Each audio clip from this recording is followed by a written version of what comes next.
प्रिय भक्तगण, आज हम आपको एक कथा का श्रवण करा रहे हैं जो सुनने मात्र से आपके जीवन में सुख संपत्ति और धन की वर्षा होगी।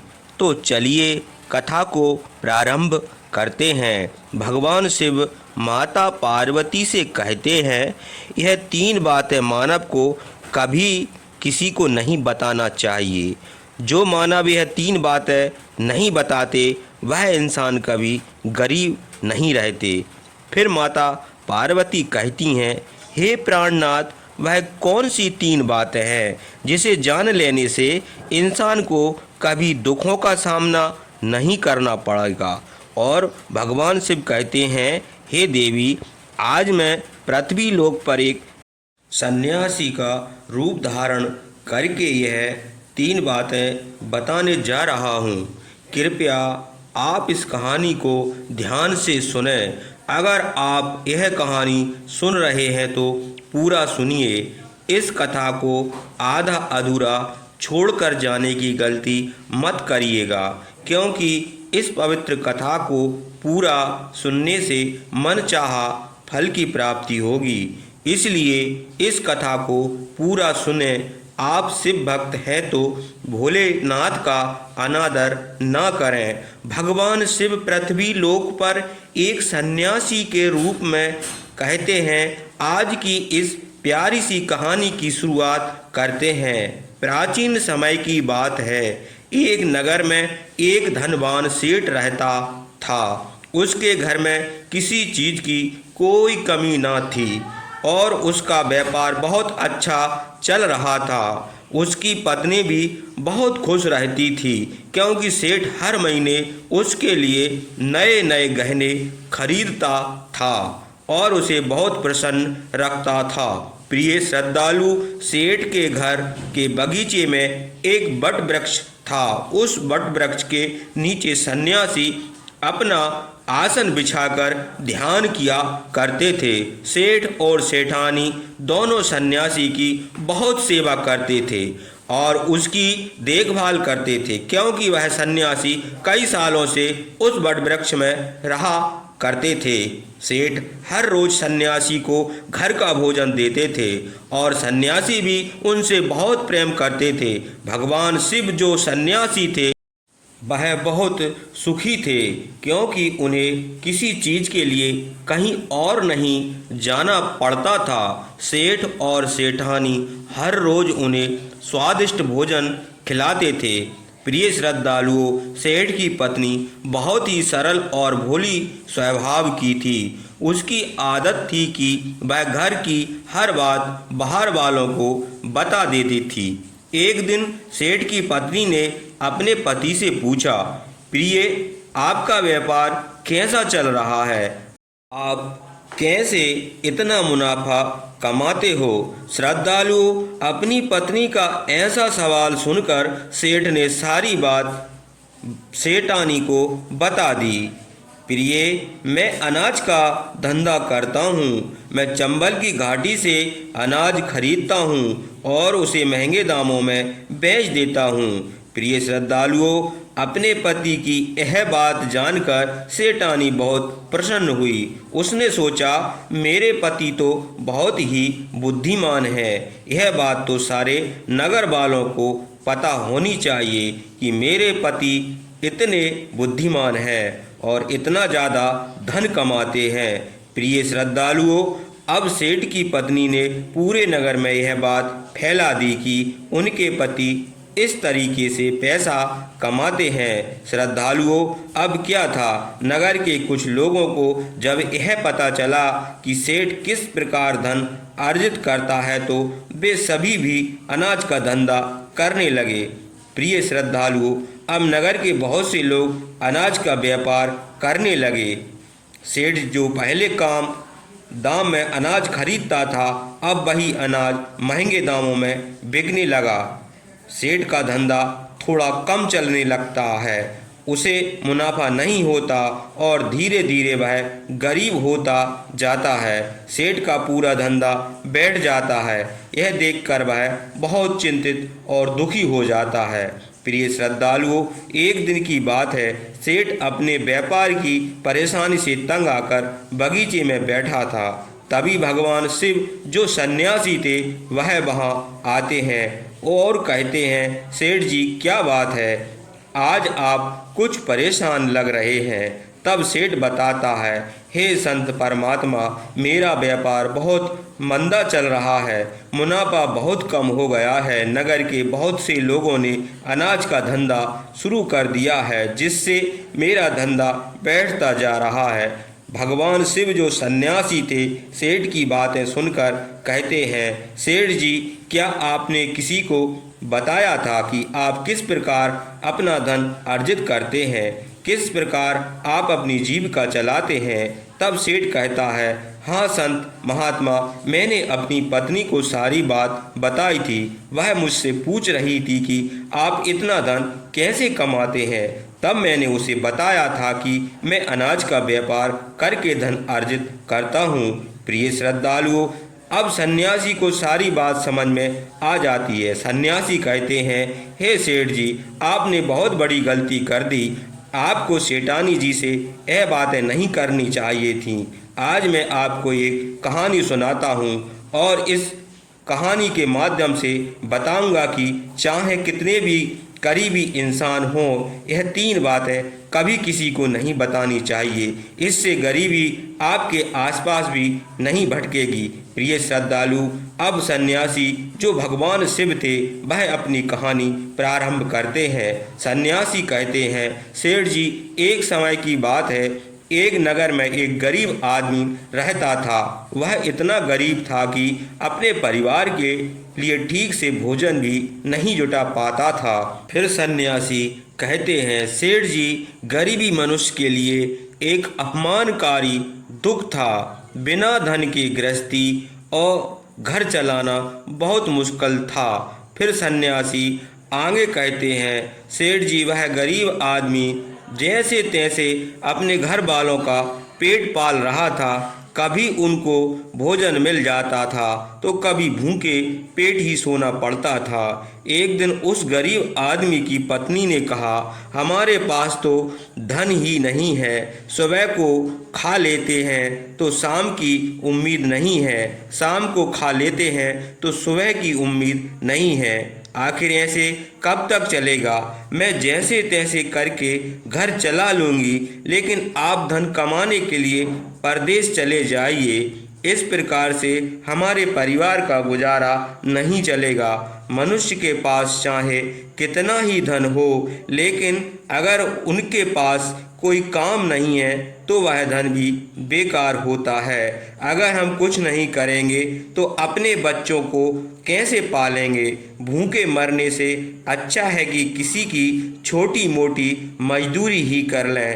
अब पत्नी के बार बार कहने पर वह गरीब आदमी धन कमाने की आस लेकर घर से निकल पड़ा। वह जंगलों के रास्ते से परदेश के लिए रवाना हुआ। चलते चलते वह एक जंगल में पहुंच गया। दूर की यात्रा तय करके जा रहा था, बेचारा थक चुका था। तो उसने देखा कि आगे एक छायादार बरगद का पेड़ है। उस पेड़ की लंबी लंबी शाखाएं थीं, उसकी जड़ें जमीन से छू रही थीं। शीतल छाया देखकर वह बेचारा गरीब आदमी उस पेड़ के नीचे बैठकर आराम करने लगा। प्रिय श्रद्धालुओं, सन्यासी आगे कहते हैं, वह गरीब आदमी वह बरगद के नीचे आराम से लेटा हुआ था। तभी उसने देखा कि कहीं से एक सांप आया और वह सांप उसी पेड़ पर चढ़ गया। गरीब आदमी उस सांप को गौर से देख रहा था। सोचने लगा कि यह सांप इस बरगद पर क्यों चढ़ रहा है और अब क्या करेगा। तभी उसने देखा कि उस पेड़ की डाल पर तोता और मैना का घोंसला था। घोंसले में तोता और मैना के बच्चे रखे हुए थे। सांप को देखकर तोता और मैना के बच्चे डर के मारे चिल्लाने लगे। वह गरीब आदमी देखते ही समझ गया कि यह दुष्ट सांप इन बच्चों को खाने आया है। सोचने लगा कि मैंने तो इन बच्चों को देख लिया है, अगर अब मैं इन्हें नहीं बचाता हूँ तो मुझे बहुत बड़ा पाप लगेगा। बच्चे तो बच्चे ही होते हैं, चाहे वे इंसान के हों या किसी पक्षी के। बच्चों की हमेशा रक्षा करना चाहिए। उधर एक सर्प उन बच्चों के पास पहुंच गया। तभी वह गरीब आदमी उठता है और फटाफट बरगद के पेड़ पर चढ़ जाता है।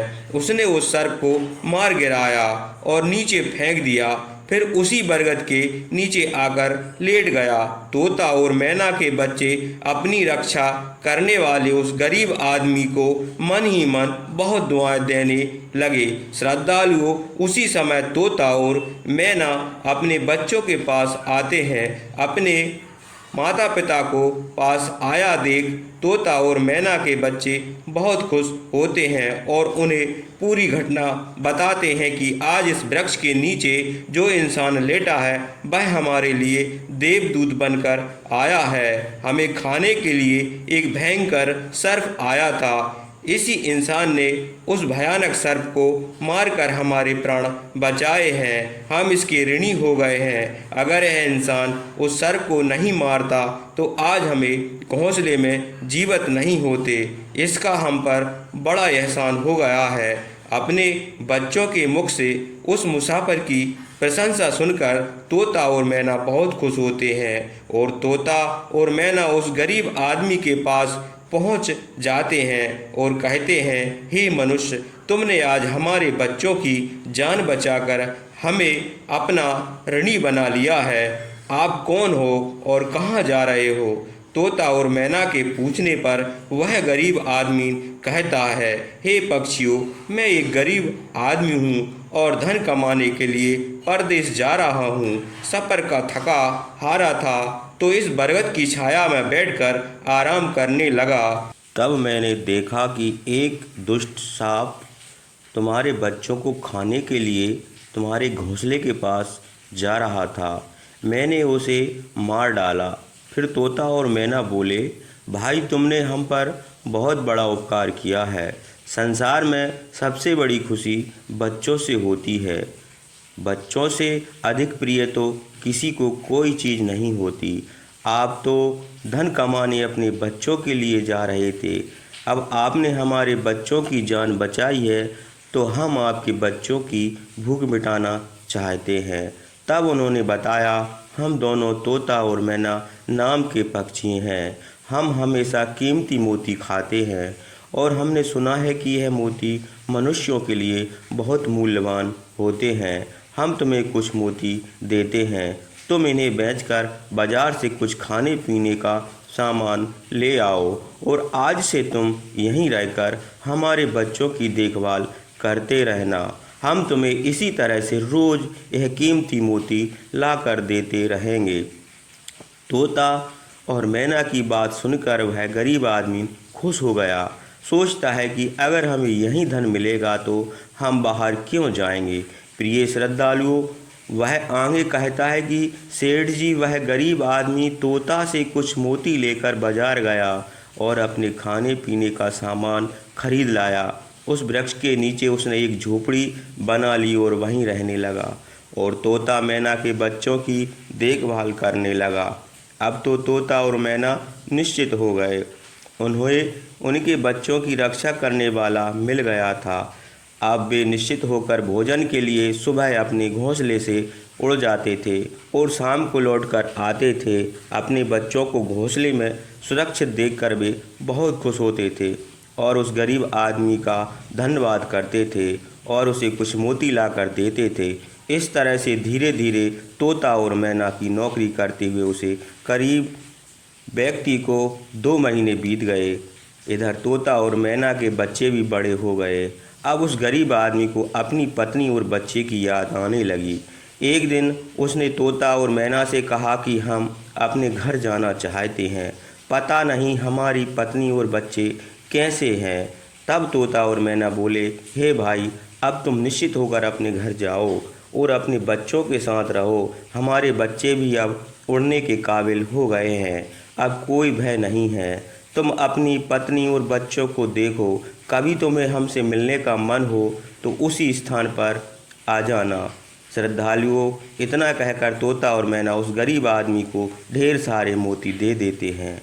अब वह गरीब व्यक्ति उन मोतियों को अपने साथ लेकर अपने घर पहुंच जाता है। उसने वह मोती अपनी पत्नी को दिखाए तो उसकी पत्नी बहुत प्रसन्न हुई।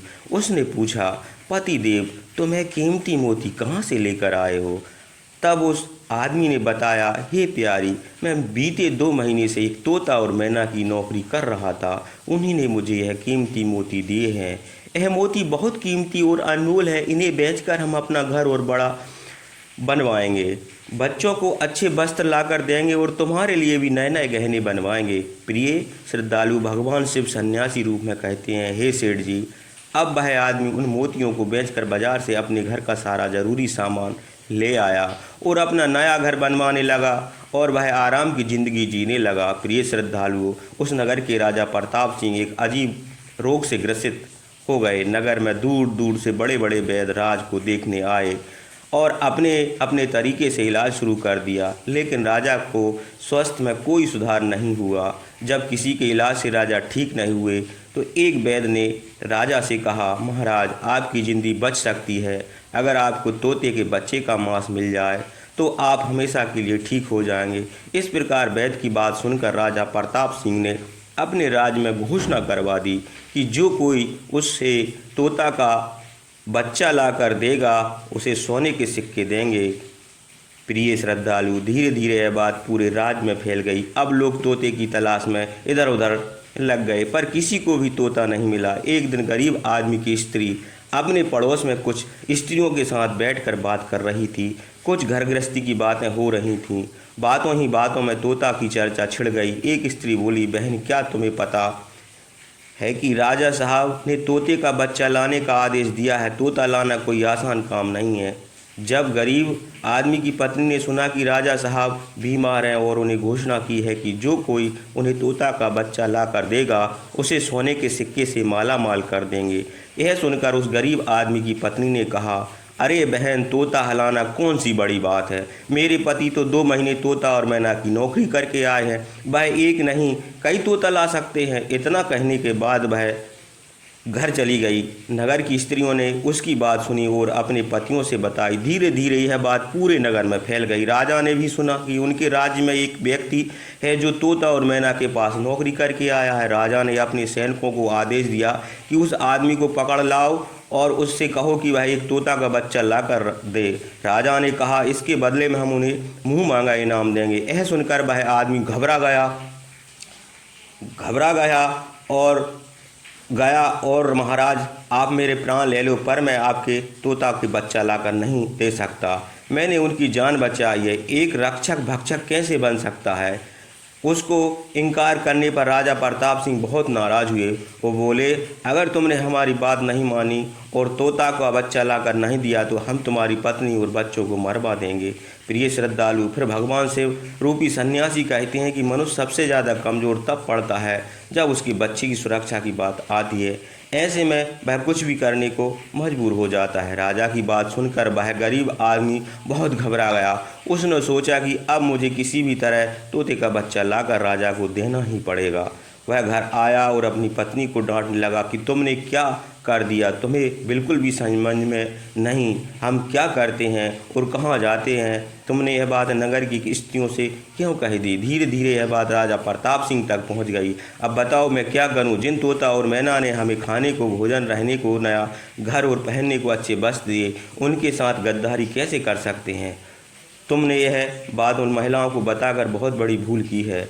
वह व्यक्ति कहता है कि हे प्रिय, अपने घर की कुछ बातें दूसरों से कभी नहीं कहना चाहिए। पहली बात, आपके घर में कितना धन है और आपकी कमाई का स्रोत क्या है, यह बातें दूसरों से कभी नहीं बतानी चाहिए।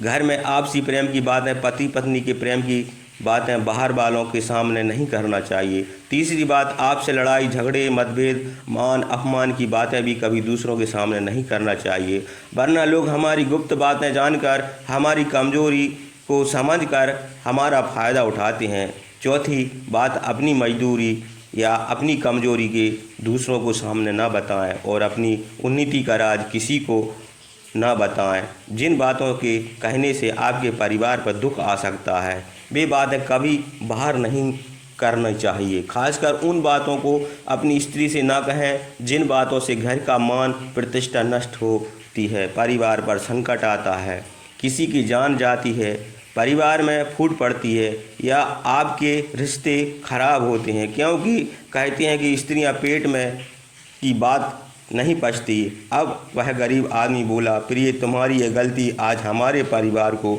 मौत के मुंह में डाल रही है। यदि तुमने इस बात को छुपा लिया होता तो आज हम निर्भय होकर अपने घर में आनंद की ज़िंदगी जी रहे होते। अब राजा की आज्ञा है तो तोता का बच्चा तो लाकर राजा को देना ही पड़ेगा, लेकिन ऐसा करने में पापी कहलाऊंगा। जिन बच्चों को मैंने इतनी देखभाल करी, उन्हें मारने से बचाया, अब उन्हें किस प्रकार मौत के मुंह में दूं? पत्नी कहने लगी, पति देव अब जो भी है, लेकिन हमें अपनी और बच्चों की ज़िंदगी बचानी है तो आपको यह पाप करना ही पड़ेगा। प्रिय श्रद्धालु, अब तो बड़ा लाचार होता हुआ वह गरीब आदमी जंगल की ओर चल पड़ा जहां वह तोता के बच्चे की देखभाल करता था। उधर जब तोता और मैना और उनके बच्चों से उस गरीब आदमी को अपने पास आता हुआ देखा तो वे बड़े खुश हो गए। अपने बच्चों को अत्यंत खुश देखकर तोता और मैना कहने लगे, अरे बच्चों, तुम इतने खुश क्यों हो रहे हो? वह तो तुम में से किसी एक को लेने आ रहा है। तुम में से कौन है जो आज उसके साथ जाकर उसकी ओर उसके बच्चों की जान बचाएगा? फिर तोता कहता है कि बच्चों, लेकिन एक बात याद रखना, तुम में से जो भी उसके साथ जाएगा वह कभी लौट कर नहीं आएगा, वह नगर के राजा का भोजन बन जाएगा। प्रिय श्रद्धालु, तब तोता के बच्चों ने पूछा कि आप ऐसा क्यों कर रहे हो? तोता बताता है कि बच्चों, यहाँ के राजा बीमार पड़ गया है और वेद ने उसे तोता के बच्चों का मांस खाने को कहा है, इसलिए तुम में से किसी एक को वहाँ लेने के लिए आया है। यदि तुम में से कोई उसके साथ जाने को तैयार है तो वह जा सकता है। तभी उनमें से एक बच्चा कहने लगा, माता पिता, उस आदमी ने ही हमें सब जिंदगी बचाई है और आज वह आदमी बहुत बड़ी मुसीबत में है। ऐसे में हमें भी उसकी मदद करनी चाहिए, चाहे हमारी जान ही क्यों ना चली जाए, लेकिन हम उसके साथ ज़रूर जाएंगे। उधर वह आदमी उस बरगद के वृक्ष के नीचे आता है और तोता मैना से अपना दुख बताता है। तब तोता मैना कहते हैं कि भाई तुम चिंता ना करो, हमारे बच्चे तुम्हारे साथ जाने के लिए तैयार हैं, तुम उनमें से किसी एक को ले जाओ। श्रद्धालु, अब यह गरीब आदमी उनमें से एक तोता बच्चे को लेकर लौट जाता है और राजा को लाकर दे देता है। राजा उस बच्चे को एक पिंजरे में बंद करता है और अपने नौकर को रखने के लिए कहता है। राजा कहता है कि हम उसे सुबह निकालेंगे और फिर इसके मांस को खाएंगे। प्रिय श्रद्धालु, अब क्या होता है, राजा प्रताप सिंह का एक बेटा था जो पशुओं पक्षियों को बहुत प्रेम करता था। उसे यह नहीं पता कि यह तोता उसके पिता के खाने के लिए लाया गया है। वह अपने मित्रों के साथ उसी जगह पर खेल रहा था जहां तोते का बच्चा पिंजरे में था। राजकुमार ने जब एक सुंदर तोते को पिंजरे में बंद देखा तो वह उसके साथ खेलने लगा। तभी राजकुमार का एक मित्र कहता है, मित्र, तुम इस पक्षी को बाहर निकालो, यह कितना सुंदर है। तोता पिंजरे में इसका रहना कितना गलत है, बिल्कुल सही नहीं है, हम इसे आज़ाद कर देते हैं। अपने मित्र की बात सुनने के बाद राजकुमार ने उस तोते के बच्चे को पिंजरे से बाहर निकाल देता है। जैसे ही वह पिंजरे से खोलता है, तोता का बच्चा आकाश में उड़ जाता है। धीरे धीरे वह राजा तक पहुंचा। उसके आपके राजकुमार ने उस तोते को छोड़ दिया, अब आपके प्राण बचाना बड़ा मुश्किल है। यह सुनकर राजा को बहुत गुस्सा आया। उन्होंने तुरंत राजकुमार को बुलाया और गुस्से में कहा, अरे नादान पुत्र, तूने उस तोते के बच्चे को क्यों छोड़ दिया? राजकुमार बहुत घबरा गया और बोला, पिताजी, मुझे क्या पता था कि वह उड़ जाएगा, मैं तो उसके साथ खेलना चाहता था। अपने पुत्र की बात सुनकर राजा को और भी गुस्सा आया और उन्होंने उसे नगर से निकाल कर आदेश दे दिया। श्रद्धालु, अब राजा के सैनिक राजकुमार को नगर की सीमा से बाहर छोड़ देते हैं। उधर वह तोते का बच्चा उड़कर अपने माता पिता के पास पहुंचता है और उन्हें सारी बात बताता है कि राजा के बेटे ने उसे आज़ाद कर दिया है। तोता और मैना ने जब अपने बच्चे को देखा तो कहा, पुत्र, राजा के बेटे ने तुम्हें आज़ाद कर दिया, लेकिन वह खुद संकट में फंस गया है। उसके दुष्ट पिता ने उसे नगर से बाहर निकाल दिया है। अब उसकी ज़िंदगी की जिम्मेदारी तुम्हारे ऊपर है, तुम जाओ और उसकी मदद करो। प्रिय श्रद्धालुओं, तोता राजकुमार की मदद करने के लिए उसके पास जाता है। राजकुमार उसे देखते ही पहचान लेता है। यह तो वह पक्षी है जिसे मैंने पिंजरे से आज़ाद किया था। राजकुमार कहता है, तुम्हारी वजह से मुझे मेरे पिता ने नगर से निकाल दिया है। अब तुम ही बताओ मैं क्या करूं, कहां जाऊं। तोता कहता है, मित्र तुम चिंता मत करो, तुमने मेरी जान बचाई थी इसलिए मैं तुम्हारी मदद करने आया हूं। दुख सुख में अब मैं तुम्हारे साथ रहूंगा। श्रद्धालुओं, अब राजकुमार खुश हो जाता है क्योंकि उसे कम से कम एक साथी तो मिल गया। अब तोता और राजकुमार दोनों एक दूसरे नगर में घूमने चलते चलते वह दोनों एक सुंदर बगीचे में पहुँचे। उसी बगीचे में वहाँ के राजा की पुत्री भी अपनी सहेलियों के साथ घूमने आया करती थी। उस राजा की कन्या का नाम रूपमती था। राजकुमारी रूपमती बहुत सुंदर और उसकी खूबसूरती की चर्चा पूरे नगर में होती थी। राजकुमार और तोता उस बगीचे में बैठे हुए, तभी वहाँ राजा की कन्या रूपमती अपनी सहेलियों के साथ बगीचे में घूमने आती है। राजकुमारी को देखकर राजा का लड़का उस वृक्ष के पीछे छुप जाता है और तोता राजकुमारी के सामने पहुंच जाता है। राजकुमारी उस सुंदर तोते को देखकर मोहित हो जाती है। वह उसे पकड़ना चाहती है लेकिन तोता उसकी पकड़ में नहीं आता। जहां राजकुमार राजकुमारी रूपमती की सुंदरता पर मोहित हो जाता है। प्रिय श्रद्धालुओं, कुछ समय बगीचे में टहलने के बाद राजकुमारी अपने महल में लौट जाती है। राजकुमार पूरी तरह से राजकुमारी पर मोहित हो गया। अब तो उसे एक पल भी अच्छा नहीं लग रहा था। अब तोता ने कहा, मित्र तुम चिंता मत करो, तुम जिसे चाहने लगे हो मैं तुम्हें उससे मिलवा दूंगा।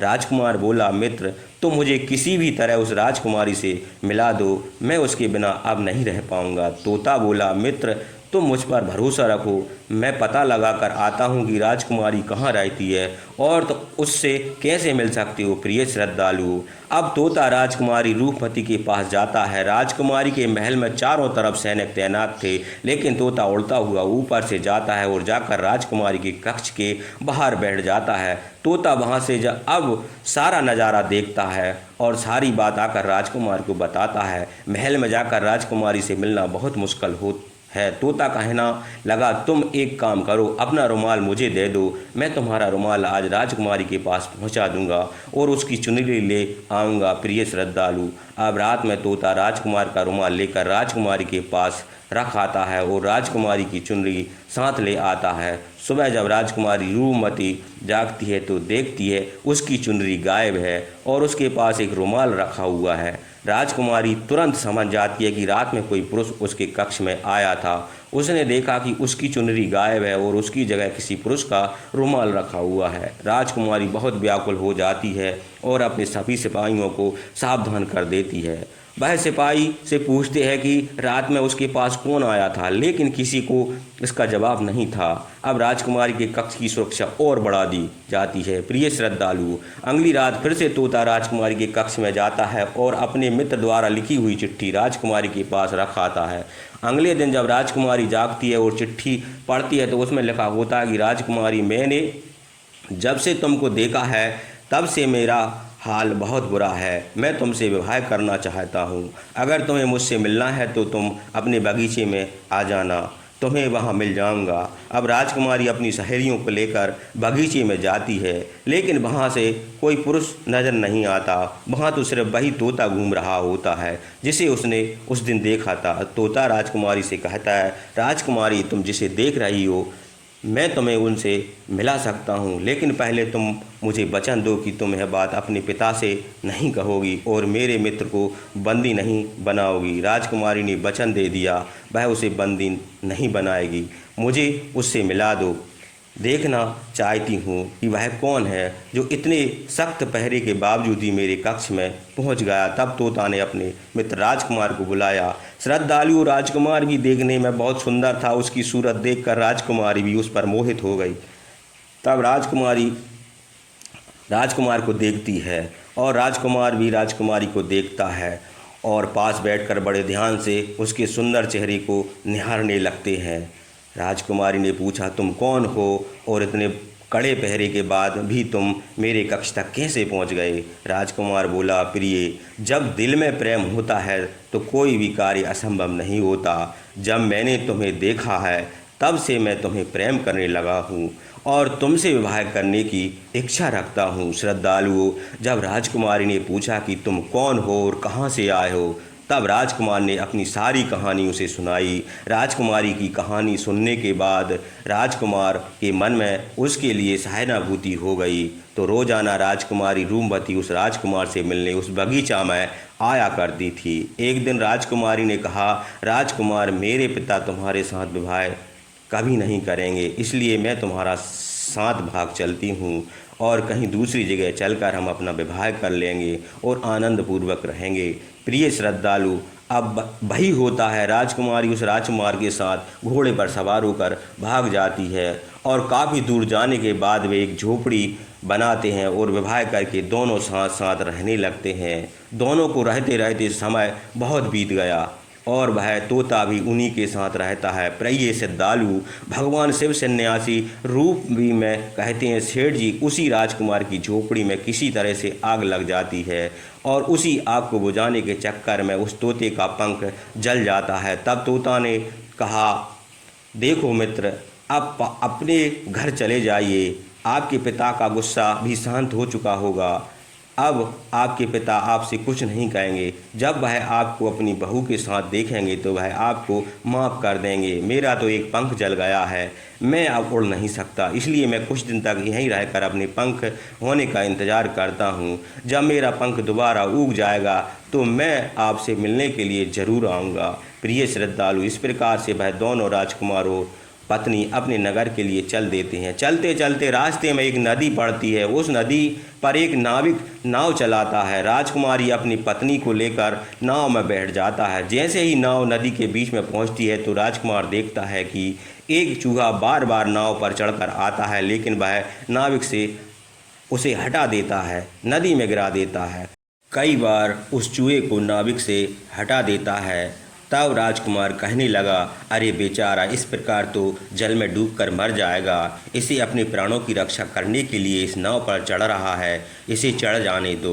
तब जब राजकुमार ने नाविक से कहा कि आप इस चूहे को चढ़ जाने दो, तो राजकुमार कहने पर उस नाविक ने उस चूहे को अपनी नाव पर चढ़ा लिया। चूहा नाव के अंदर गया, वह अंदर जाकर छुप गया। थोड़ी अंधेरे में राजकुमार अपने पिता प्रताप सिंह के राज में पहुंच गया।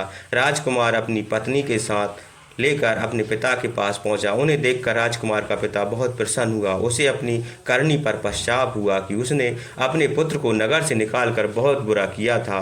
बार बार अपने पुत्र से क्षमा मांगता है। तब राजकुमार ने बताया, हे पिताजी, मेरी रक्षा उसी तोते ने की है जिसे आप मार कर खाना चाहते हैं। उसी ने मेरे प्राण बचाए हैं और मुझे शत्रुओं से छुटकारा दिलाया है। राजकुमार के मुख से तोते की बात सुनकर राजा बहुत प्रसन्न हुआ और उसी दिन से राजा ने प्रण किया, आज के से हमारे राज्य में कोई भी पशु पक्षी को नहीं मारेगा और सभी लोग उन्हें दाना देंगे। प्रिय श्रद्धालु, इतनी कहानी सन्यासी सेठ जी को सुनते ही और बताते हैं कि देखो सेठ जी, इस प्रकार कुछ बातें बताने पर जीवन में घोर संकट आ जाता है, इसलिए बातें किसी को भी नहीं बताना चाहिए। ऐसे अपनी पत्नी को भी नहीं बताना चाहिए आप किस प्रकार धन अर्जित करते हैं और आपका व्यापार खतरे में है।